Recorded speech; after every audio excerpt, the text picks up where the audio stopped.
Heather Klar. How to hem jeans professionally. Want that jean edge look?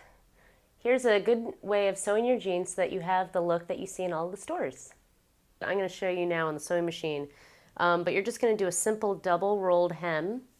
You roll the fabric up twice and you press it, and then you do a top stitch. So another part about having a professional hem on jeans, a lot of people have problems with stitch length. Stitch length in general should change with the thickness of the fabric. And visually, the ideal with stitch length is that the stitch length basically looks sort of the same on any kind of fabric. So you adjust it based on the thickness of the fabric. So in this case, as I showed you earlier, we're going to double roll. That can be a lot of fabric. And so you're going to want a slightly longer stitch length. So I would say medium high. On my Bernina, that's like a 4, but it depends on how your machine settings are.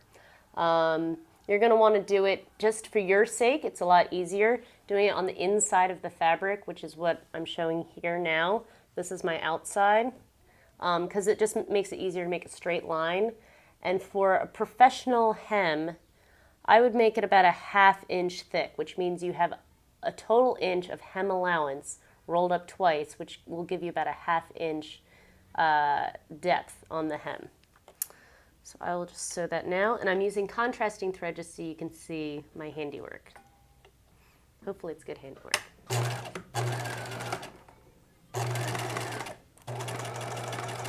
So this is on the outside of the fabric now. As you can see, it runs pretty parallel to the hem, the stitching. And then this is on the inside here. Another thing to keep in mind too is that, like, you know, you want it to be able to see the stitches and you want it to look nice. So the smaller your stitch length, you could go a little smaller than this, but not much, because especially if you maybe mess up a little the first time, you don't want to have to get your seam ripper and bury into those stitches. So there you go.